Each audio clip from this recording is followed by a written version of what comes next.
My presentation is also about a study in planning. So Bernard Borman, the ONRC director from University of Washington, and I started planning this study about 2 years ago with large involvement from DNR management. And last year, Bernard presented this study conceptually.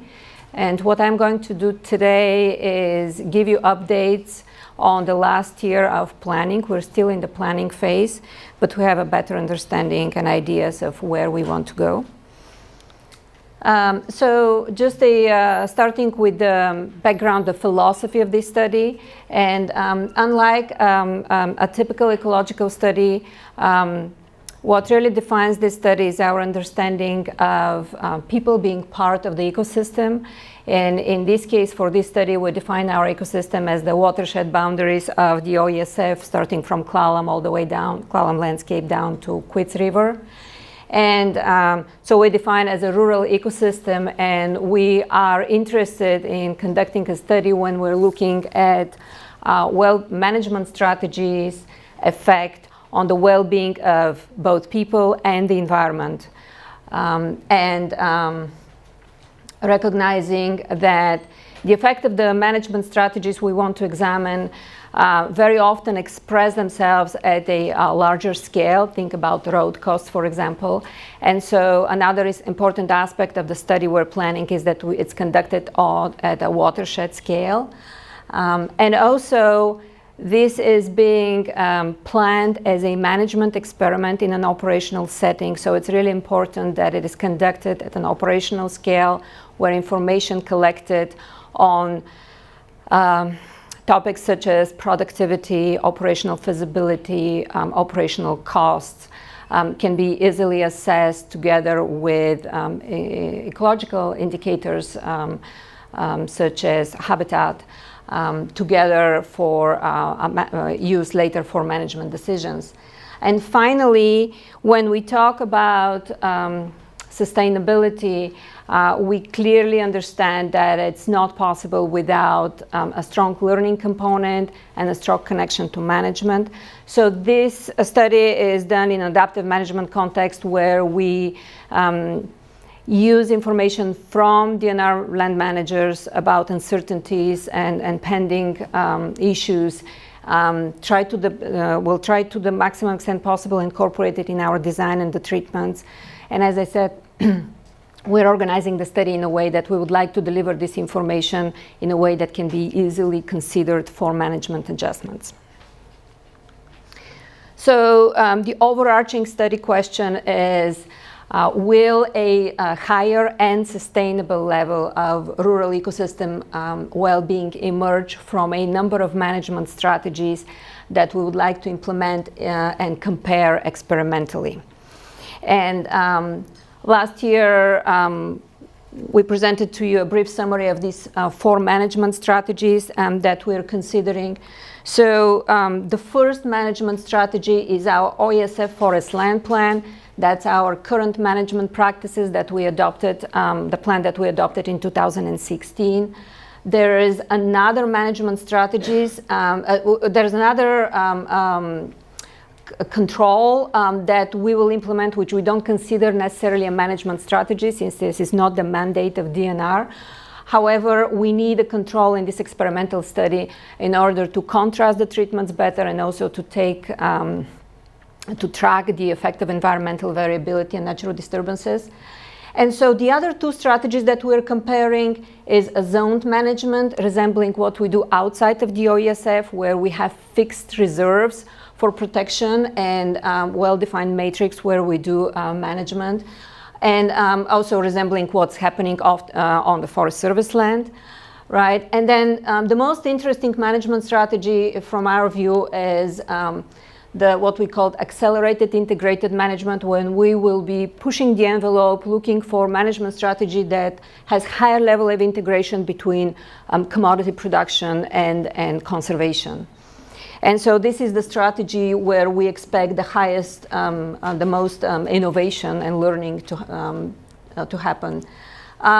What you see here is the different elements of these strategies, right? They will differ by the harvested acres, the type of activities, the areas where the entries will happen. Just wanted to make sure that under none of the strategies we consider any entries in the old growth. And so these are our examples of well-being indicators to track as we are comparing the management strategies. And the way to read this table is, so you have the forest management strategies, control zone, planned, and accelerated. And for example, for carbon sequestration, we expect that the control will perform higher compared to zone, planned, and accelerated management strategy, which will perform roughly the same. And these are our initial expectations. Those will to be refined and developed in the study plan. So as I said, the rural ecosystem area, the ecosystem that we're considering is the watershed boundary of the OESF, in which we have DNR managed land, other public lands, private lands, as well as number of communities and 4 tribal reservations. What happened last year is, over the past several months, is we identified our experimental watersheds where we will conduct this study. And we worked really hard with the Olympic region to identify these areas. So those will be type 3 watersheds, which are the catchments around the smallest fish-bearing streams. Unlike the previous projects that you see 3 presentations on, where our type 3 watersheds have an average size of 400 acres. Here we're talking about larger watersheds of about 1,000 acres on average. And we identified all these watersheds in the clear water landscape. And so we'll implement the 4 management strategies, each of them in 4 watersheds. So a total of 16 experimental watersheds, which are divided in 4 blocks. By using a similarity analysis, trying to match them by size, by the amount of different forest stages. And so each of these blocks have zone, control, accelerated, and planned watershed. What was since this is an experimental study, to meet the randomization requirement for an experiment, we did a random assignment. So in each block we had the 4 watersheds, and our regional manager basically rolled the dice and assigned treatment to each of them, which was not a small matter, given that we are talking about 20,000 acres of close to 20,000 acres of land. But it took a lot back and forth. We're pretty happy with the design that we came up spatially. So this is what a watershed, experimental watershed looks like. This is just north of Quits and the Clearwater Basin. So these are the boundaries of the watershed. You can see the roads typically along the ridges. This is our type 3 streams, and most of the unstable slopes, as typical in the OESF, are around the stream, the main stem, and the tributaries. A patch of old forest. A lot of the rest of the forest here is second growth, younger forest, 30, 50 years old. And this is a planned timber sale, which is planned at this point just as a GS exercise, but will be probably used as one of our experimental treatments, will be applied through a timber sale like that. This is a little unusual example, since a larger portion of this watershed will be harvested through these timber sales. Not all of them have this amount of harvest, which presents some design issues, which I'll mention further in the presentation. A lot of communication between the research team and the managers and the foresters in the Olympic region has happened over the year. There's a big challenge to conduct a management experiment of this scale. The challenges are multiple. One is the timing, just trying to match the time scale for developing a timber sale with planning and auctioning, and then the time for harvesting with a research project time scale, when you have a lot of investment initially in developing a study plan and then developing pre-treatment monitoring and post-treatment monitoring. So that takes a lot of jiving to happen. There are a lot of questions around decision space, and decision space both in terms of potential environmental impact. So if we are moving with the accelerated management strategies and trying innovative things such as tethered logging or other things that have not been assessed for environmental impact. So how comfortable are our managers, how comfortable are forest practices or our federal services who regulate the HCP, if this is outside of the bounds of the HCP, of conducting this. We do have a pretty broad research license in the OESF. That's what OESF was established for, to do innovative research. So we hope we'll be able to communicate well with our regulators to organize these various treatments to happen. But that's one challenge we need to work with. The other one is just the bid price and the just the probability of sale to happen if it is a very complicated design. And if it is an increased cost to the timber sale, right, are we willing to absorb this cost, DNR, and will it be passed to the beneficiaries, how it will be organized? So that's all things that we are very well aware of and we're trying to work through carefully. And of course, the highly increased information tracking, right, since we're trying to collect relevant information as part of the experiment. So I'm going to mention a couple steps for Silva that how we went through developing portions of the study plan. So we started with a series of workshops where we gathered people with similar expertise to help us identify research questions, type of treatments, and monitoring requirements. So we started with a silviculture workshop in December where we invited silviculturists from PNW Research Station, University of Washington, and DNR silviculturists. And so when we discussed priorities for research and what we want to compare across the 4 management strategies, really the ideas came in 3 main buckets defined by the developmental stage of forest. And so we're talking about regeneration, harvesting. First one is the complex early cereal stage. And really this early cereal habitat sparked most of the interest and creativity in the group. There's a lot of interest in that.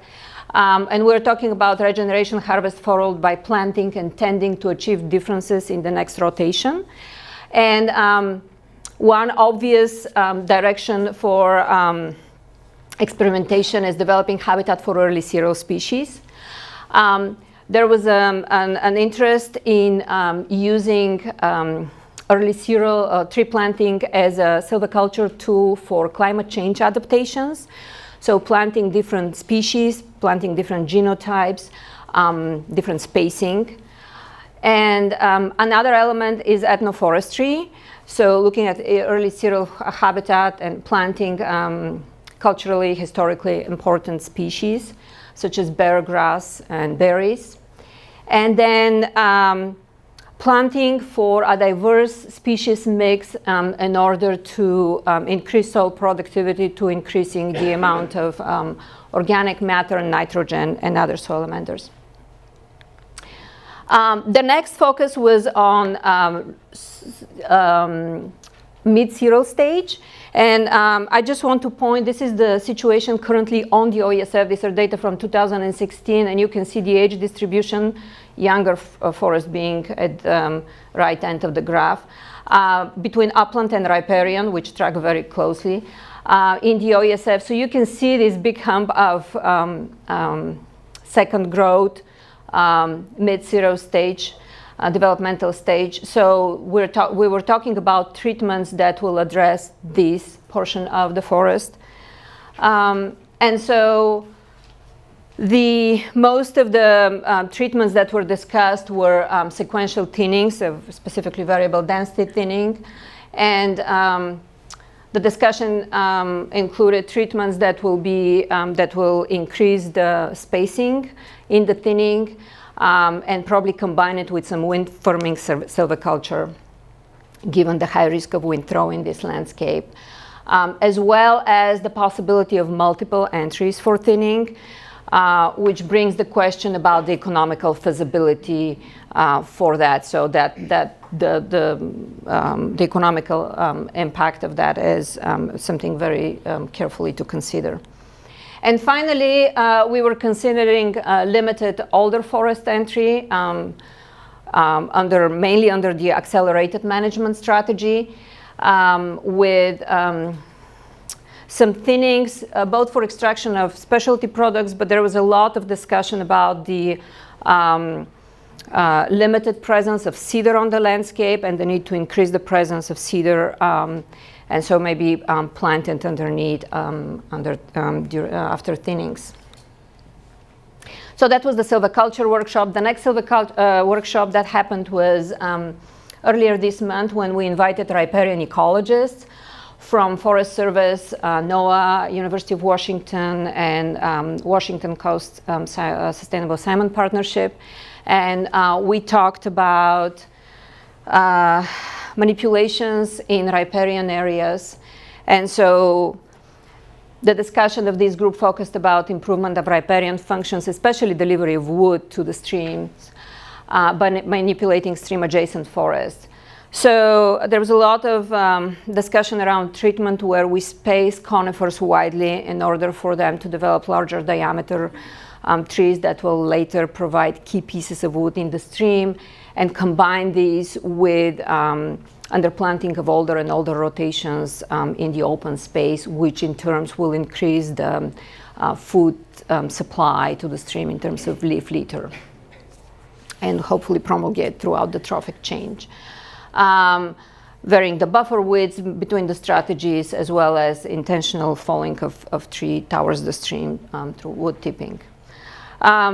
By the time we had the second researchers coming in, it was becoming obvious that we have to address the design issues, such as how we combine the upland manipulations with the riparian ones so that we pick up a signal from one or the other, or how do we define them as a combined treatment.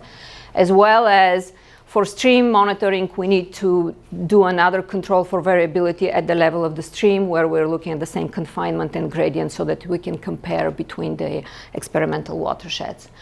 And finally, we have another workshop scheduled that's on operations research that's scheduled for later this month. And the ideas that are floating right now between the participants, and we're inviting 2 professors from Oregon State University to work with us on that, is in 2 main areas. One is road management, and the other is logging systems. And for road management, we're looking at forest road performance versus cost, this balance. The ideas is varying the depth of the rock depending on the hole, so higher in the headwaters having shallower rock versus lower. Recycling aggregates, so we have a lot of asphalt roads in the OSF that are starting to age and crumble. Can we recycle this asphalt and cover it? Use of geosynthetics, geotextiles, and geogrids.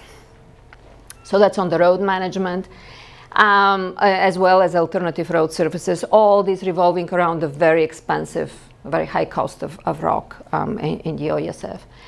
And then logging system, the topic of tethered logging, which is slowly being as entering this landscape as well, and questions. It will be organized as a productivity study, and we're looking, but not only at productivity, but we're looking at safety as well. Would like to track the safety as well as environmental impacts from logging, such as sedimentation to streams and soil compaction. So these are use of intermediate support systems and in-wood processing. These are just topics that have been introduced, and we'll discuss them more on the 23rd. And I will finish with our time scale for now for this study. And so stakeholder input. This is a critical element of this study. We have done previous contacts with various stakeholders, send them updates, send them the initial study proposal for review. We will intensify communication with stakeholders. We believe that this study can succeed only if we have stakeholders involved because this way they're engaged in learning and we're together learning. We also are developing and in many cases maintaining relationships, just maintaining them in a different context instead of talking about management policy and management procedures. We're talking more about science to inform management. And also building trust. So the stakeholders and community input is critical here. We're planning a social science workshop that's in early stages of planning. Mark Miller, a social scientist from University of Washington, is leading this effort. And we're looking for completing the study draft later this summer. And peer reviewing it in the fall. And then this summer, we will start the initial field reconnaissance in these watersheds, walking the streams and collecting information for characterizing different aspects on the ground of the 16 experimental watersheds.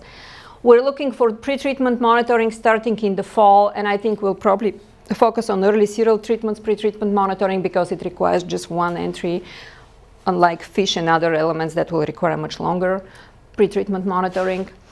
We're looking for experimental treatments, hopefully to start in the calendar year 2019, which is different by our fiscal year, so it will be later. And post-treatment monitoring, of course, after that. And meanwhile, we are continuing to look for funding. This is not currently substantially funded, and so we're looking for sources like grants, revenue-based endowment, philanthropy. We're looking at the industry contributing as well, especially for trying new logging techniques as part of the study. And with that, Bernard and I are available for more questions at any time. Thank you.